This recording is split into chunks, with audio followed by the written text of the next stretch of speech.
Howdy, folks. It's Meandering Mike in the Man Cave of Madness. It's just before midnight, and we have finished Britannia. This is a after-action review. If you'd seen the last one, you'll know the results. If not, I don't know, you might want to watch that first. The final winner was red by a large margin. It was rather close, well, semi-close. Green came in at 87, blue at 93, purple at 96, red 134. I gotta read my chicken scratch there. 134 and a half. So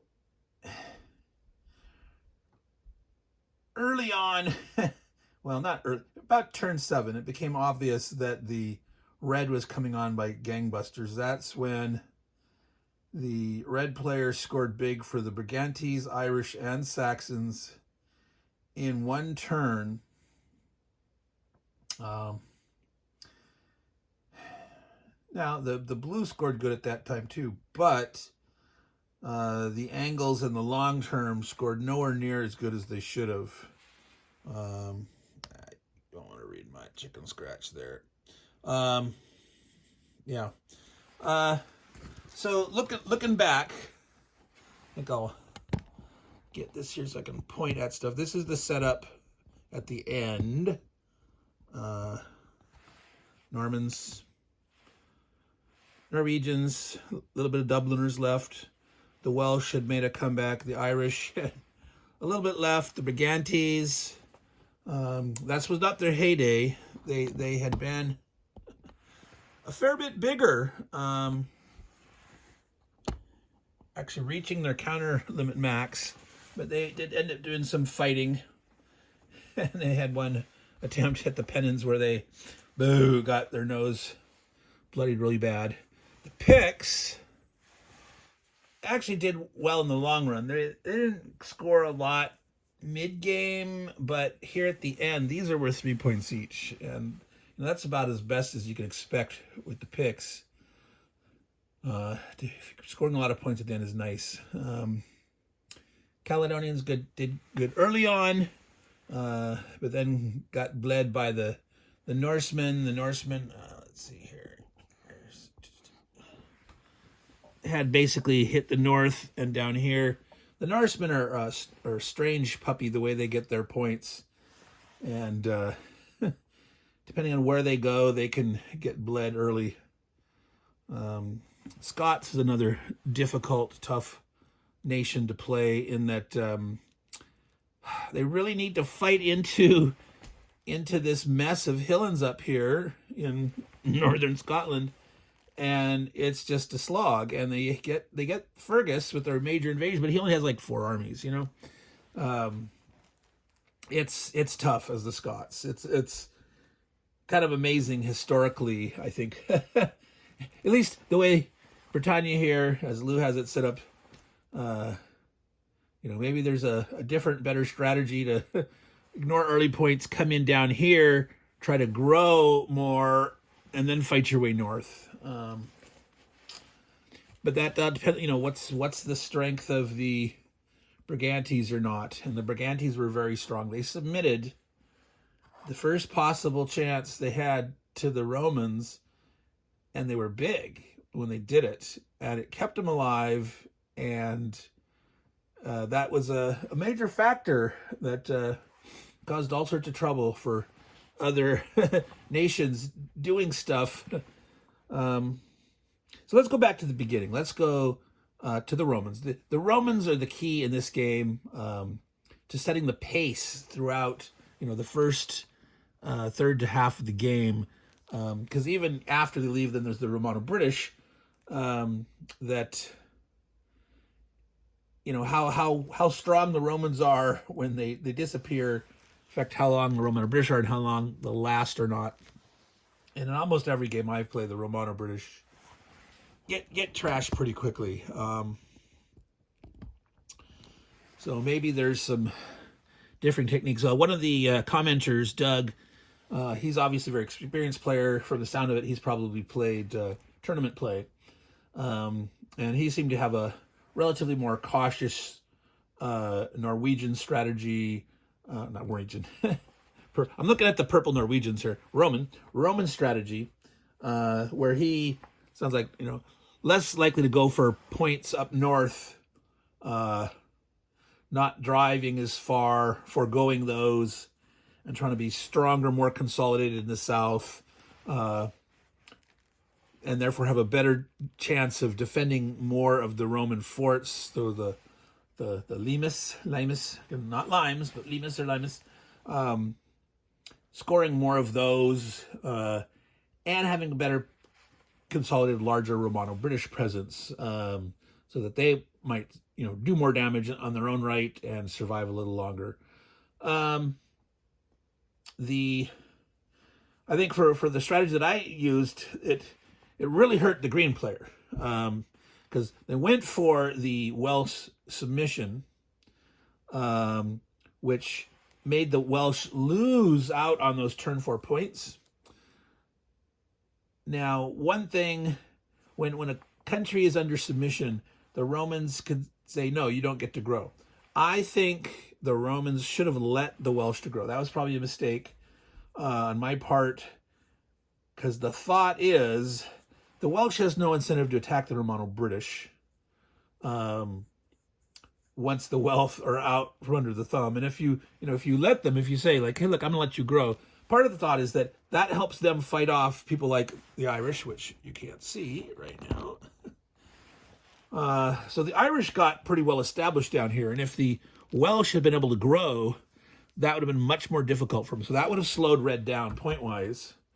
Also, the potential of the Dubliners landing in, not Dubliners, Norsemen is what I'm thinking, the red guys, the Norsemen coming in here and doing stuff, a strong Welsh could counterattack and hurt them early there. So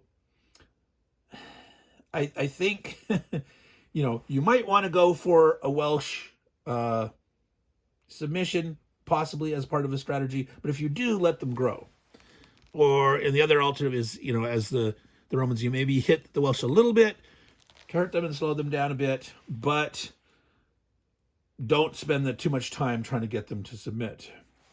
The Belgians, which, the blue guys that started down here, not these Normans, they scored some points, knocking out, killing some Roman forts and some Roman armies and stuff, but they got wiped out. They went for knocking out some forts that maybe they shouldn't have. Maybe they should have been more defensive. Maybe they should have stayed in Lindsey or try to stay in Downlands or whatnot. Last on it, they don't get points mid-game. So, but they can at the very end, I believe. I think I put the card back in the box. But so the Belgians being around, though, can potentially slow down the Saxons. The red player can also slow down the Danes. Obviously, the Belgi could cooperate with the Angles, both being blue. And so when the Angles come on, in this game, the Angles didn't fare very well. And partly that's because the Brigantes were big. There were no Belgi around that could potentially cooperate and give up a province for those. The Saxons were larger strength-wise relative than they might have otherwise been. So the Angles got squeezed out, didn't earn as many points as they probably could have, should have. So that's, blue ended up being in third place. Now it might also think, well, the red's going to win. The red's, there's so many points. It's amazing how a little bit of impediment to momentum early on can slow your way down. So, I mean, the Saxons are dead here at the end, but they did quite well. They got quite a lot of points. They had king almost every round that was available, I think, except, one at the end before the final kingship rules. They had a couple of times managed to get those, those bonus armies and stuff. So different groups have a lot of different experiences with the different player positions, the different colors. Some say, oh, the purple are going to win. Some say, oh, the red are going to win. Oh, the blue are going to. It's like it depends a lot on the play style of the group, what kind of things they focus on, and how the different player positions interact. So if red and blue cooperate more, that's going to be trouble. Now, again, blue has to be careful. If he's too friendly with red, red's going to run away with it. Blue needs to do something to slow red down, but if they cooperate, depending on how they do it, that can help both of them. But again, that's in the face of, well, how strong was the purple or how strong was the green. In this case, it always looks like purple's ahead in the beginning because the Romans are going to score a lot of points. Unless you have a total newbie playing the Romans and they don't really know what to do, and I've seen, Romans only go as far as north as York and sort of stop. And that's not enough. They're gonna be ahead, but not by a large margin, and purple will definitely suffer for that. So in this particular game in particular, I want to mention that. So because of the nature of presenting this online, I was trying to talking through strategies and tactics, right? And so the focus became more and more at the tactics at the moment than necessarily the long-term strategy, because I would present many possibilities. I would talk sort of almost like multiple personalities, in the sense that this nation can be played a certain way. And sometimes I would bring the personality, oh, they have a feud, they're going to do this or that. And sometimes I'd mention, oh, the gaminess that you can sometimes say, I want to maximize certain points. I'm going to do certain things with trying to trade locations. Danes get out of York so that the Welsh can visit, and then they come back, and the Norwegians and Dubliners doing things. Well, from a game perspective, if you're playing competitively, this is a 4-player game, especially tournament play, you're going to do whatever to maximize, and you're based on your knowledge of playing this game over and over and over again. You're gonna do things differently than the more casual players. When I play this solitaire, normally, what I do is I play each nation focused on that nation primarily, secondarily, that they're part of this blue player, alliance or something, or purple or whatever. And I will do some stuff like, letting the Welsh in, or, swapping some territory, sort of. But primarily, I want each nation to sort of like focus on just, hey, what am I going to do? What's my goals given what's in front of me now? And I tend to look less at the future, right? The future of what's on my card. If you're looking at your Welsh coming up, here's points. So the quote-unquote goals of the nationality, again, these aren't nation states at this time. And in fact, I'll talk about that some other time. But the foreknowledge of what's on the cards is important from a game perspective, but from a sort of a historical model, it doesn't make any sense, right? Within a given nation, not as part of a player color, you would know about your goals or what they'd strive for. But some of the things like this whole York, Welsh going to York, like, I don't know the actual history behind that, but does it make enough sense in the scope of this game? It's part of the chrome, the historical flavor, and I like that in that it hints at you, hey, there's stuff that went on. You might want to go learn about these aspects, that there's so much history in the details. All these different areas often are kingdoms in their own right, little kingdoms, right? or the Kingdom of Mercia, which at one point was bigger, or this is Northumbria, the Kingdom of Northumbria. At one point Wessex stretched all over here. Well, Wessex is one area. Well, it was the Kingdom of Wessex. We don't have that in this game, right? And it's like, well, Wessex was like an Anglo-Saxon kingdom. Well, we say Anglo-Saxon, but in this game there's Angles and there's Saxons, and they don't meld. In a later game, the Utes and the Saxons, I'm pointing at, these are the Normans, but this is all red here, and there's the little green guys, the Utes. In the 2-player Britannia version that's come out recently from Plastic Soldier Company, the Utes and the Saxons are on the same side, and they at a certain point meld together. The Utes turn into Saxons. Anyway, some other point, I'm going to have a video about the differences between all the versions, the editions of Britannia that come out, and maybe talk about a couple of the other games like Maharaja and things like that.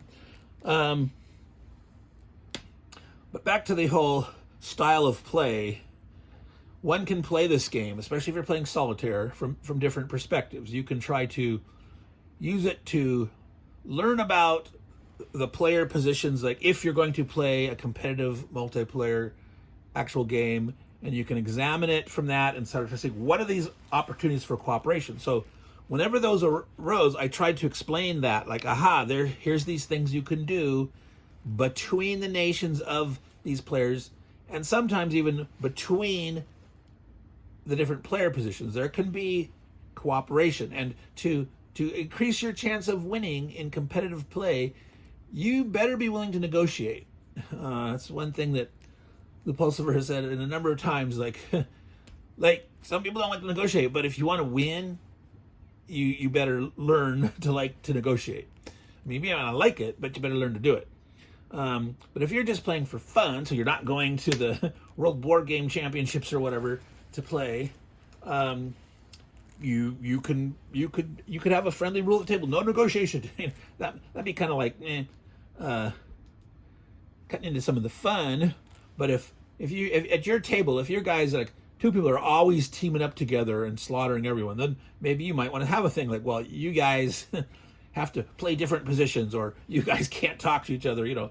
Make it fun for everybody. Otherwise, people are going to stop playing. From a solitaire perspective, you can do that to learn and try to look for things, or individually just sort of follow the historical narrative, enjoy each thing as you go along. And like I like to do that in terms of like giving certain nations kind of certain personalities. They get little feuds between each other, and sometimes the sensibility of the moment, like, should I fight between the Picts and the Brigantes right now? Does that make sense? Do I continue the Irish-Welsh blood feud? Or, do maybe I be a little more cautious right now, etc. That's all part of the sort of the narrative you're doing in solitaire play, and you can decide. You don't have to make a hard fast rule. These guys will always attack those guys, because stupid things happen. Like, well, why would you go 1 up against 3? That doesn't make any sense. But sometimes attacking a disadvantage does make sense. And if you've watched the videos, there's some cases where going up with low odds of success have had some dramatic impact sometimes, where if the overall risk to one side is like, well, it's there, but if I win, something very important could happen in terms of positional strength, point values. Again, that's gamey. If you're more into the historical narrative, you're not thinking in terms of points, even though you are quietly in the back of your mind. But in the narrative you're telling yourself, you don't focus on the points. But in my presentation, it was definitely a sort of a mix and match of different types of strategy, methods of play, because I was trying to let people see at any moment, like, okay, here are things that you might want to consider. Here are factors that could be involved in why you do the things you do. So, I had one video on how to play the rules. And the rest of them were basically, okay, here's how to play a number of different styles. And by no means is that complete. No means am I an expert at all. I mean, I've played this game quite a few times over the years. I started playing it in the 80s when it came out. And I stopped playing in the 90s. I gave up games in the 90s. I had a large collection, early 90s. I got rid of them all except for one box of games. And this is one that I kept. And I played it a few times between the early mid-90s and 2015, say, just a few times. And then starting in 2017, I got back into board gaming with quite a vengeance, quite a passion. As those of you who've seen the collections or part of the collections in my Meandering Mike's Man Cave videos here, you haven't even seen it all yet. There's still lots in those blue totes down in the garage. So we're still working on the organization and stuff. So you're probably bored as heck looking at the same old picture and things. So let's show you something else. So, not sure what else I want to add at this point. There were some key moments of interest in terms of the decisions on where the Romans are going to go, who are they going to try to make submit or not. Should the nations take submission? There's a fine line between, if you keep fighting, the Romans might say, I'm getting out of here.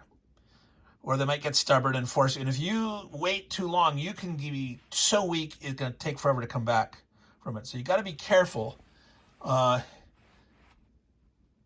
Turned out, the Brigantes worked well for them to submit early and made a comeback from it quite strongly. Not sure what the answer to that is should the Romans have left them alone and let the Picts alone and let these guys fight over this stuff over there or not? I don't know. Let's ask Doug. I'd like to see Doug do a strategy video. That'd be fun.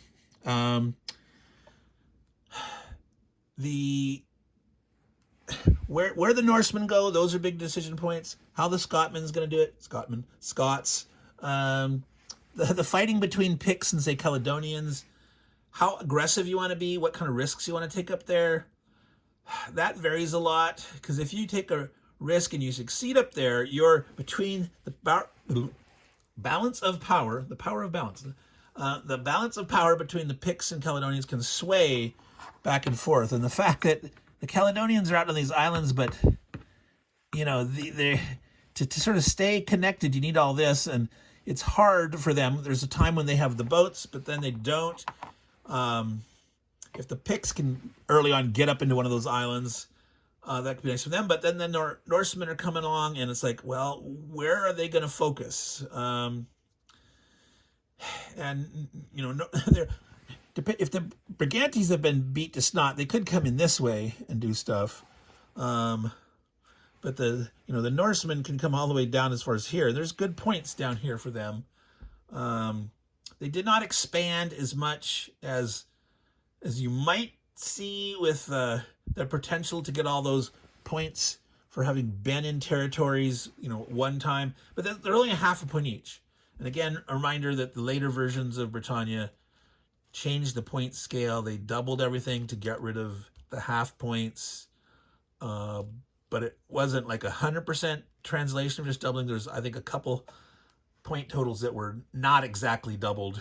So there's a slight difference there. Yeah, I'm not sure what else I want to say at this point. Definitely there were some risky moves that were silly. Well, again, the Norwegians attacking up here with Harald Hardrada. I mean, it was only a 1 in 12 chance that they would get killed.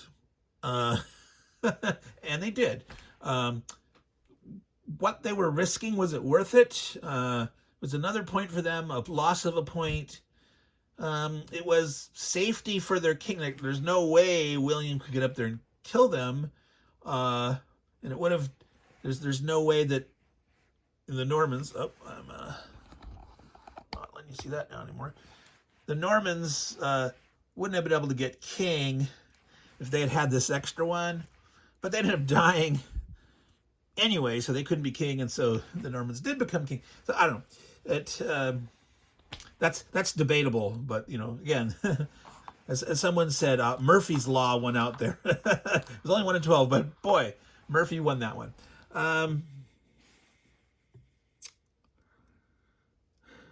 Yeah, I think I'm gonna call that there as a 25-minute after-action review.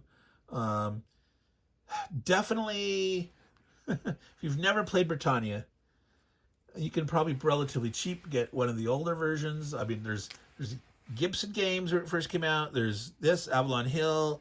There's Final. No, I keep saying Final Fantasy. Fantasy Flight games. And then now Plastic Soldier Company. Plastic Soldier Company has little plastic minis. Some people do not like those, and they want the cardboard counters.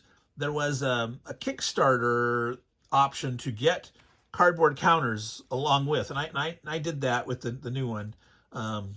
So those counters are probably just floating around out there. I think at one point Plastic Soldier Company did not have the game in stock anymore. They still had spare counters, cardboard counters available. So if you bought the game without the counters and you want them, you might be able to still find them. But yeah, I'll probably do a comparison. They had some interesting Chrome items. So one thing I want to say about this game, the game is basically relatively easy in terms of the mechanics. You roll a die per army. You hit on a 5 or 6. One hit kills you. Both sides are rolling simultaneously. There are exceptions, and that's the thing. All these exceptions you have to remember over time. The Romans fight better, harder to hit. They hit better. Leaders make you hit better. Fighting in the Hilllands, or the swamp, which is still called Hilllands, you are not hit as easily. Cavalry. Cavalry are like Roman armies. Things like that. There's the Chrome that, it's not that difficult once you master it, but you got to remember, they don't come up all that often, right? So if you've never played the Romans, or you've played the guys that are normally sitting up north and you're not facing the Romans, once you take that on, you might okay, I got to remember what are the difference, how fast, some guys, normally troops move 2, but the Romans move 3, cavalry move 3. Well, normal troops with a leader move 3. The rules about Bretwalda, at a certain point you start voting for Bretwalda, which is sort of a regional king. Like I mentioned, each of these individual areas really has their own local king in it. And then you might have the regional Bretwalda. It's a vote in England. And then there's kingship of England, starting like on turn 12 through 15. And then there's, on turn 14, there can also be a Danish king, an extra king. Turn 16, you've got the 3-way king possibility between William, Harold the Saxon, and Harald Hardrada. And, so there's those things that you have to remember, that you can consult the card, but you have to remember to consult the card, right? So you won't necessarily remember all these things, but if you're not paying attention, did we vote for this? Or, we shouldn't have voted for Bretwalda because we should have been calculating king, etc., etc. So relatively easy game, lot of depth in the strategy. As time has gone over 1,000 years of history, and some people call this game scripted. It's very scripted. Well, when the invaders come on, yeah, that's a script. However, how you play, where you go, what you do, and all these kingdoms that are growing on the map, where you decide to attack, how you want to do I want to try to attack to kill someone, or do I want to try to take easy, clear terrain to grow faster? There's much strategy there. It is in my mind not a scripted game at all. It's a historical narrative script that you breathe life into as you play. And especially in a true 4-player game, the creativity that some of the players can come up with strategies to work with each other. Again, the points on the cards, dictate, you will be rewarded if you do these things. And in general, it makes sense to try to do those things, but absolutely not as a hard and fast rule. You might, go beat your head against New York because that's worth the most points at a time when the stack is, no. He was like, it doesn't matter that York is worth more points if you're going to lose. but sometimes it's worth that odds. You know, do you go for it? Oh, if I succeed, they don't get their points, I get my points. Their army's destroyed, but maybe yours is instead. So your fate is in your own hands within the confines of the overall script, in the sense of it's like a play or a movie where you're doing a lot of improvisation. So anyway, let's call it that. We're up to 30 minutes, 30-minute after-action review for Britannia, Meandering Mike, and the Man Cave of Madness. The most boring video of all in terms of the visuals. Sorry about that. I should have had something else to refer to, you know, maybe the victory point cards or something, or some of the pictures. I should have maybe taken some pictures out from each video or something, and then maybe I'll spend some time editing this, or maybe I won't. Or maybe I'll make another version later where I inset little pictures from old videos showing what I'm talking about. But right now, we're just going to go ahead and post this puppy. I'm rather burnt out. It's been a long trip here. I think I got one more video to do. I found another stack of books, so I'm gonna have a third video on suggested readings, and then that's it for Britannia for quite a while. I'll do the multi-edition comparisons later this year, maybe 6 months from now or something. But I think I'm going to have a game giveaway celebrating finishing this long playthrough of Britannia. So probably this coming weekend. This is after midnight, so it's now Friday morning technically. So Saturday or Sunday, maybe I'll hope to get posted a giveaway contest. So the very few of you that actually see it and get this far to the end, you'll have a heads up for that. But yeah, so to all you good folks out there that have been watching, thank you very much. If you haven't subscribed already, please do, like, etc. Set notifications as you feel appropriate for the amount of notifications you want or not. You can subscribe and still not have notifications. That's cool. So all you good folks out there, take care and ciao.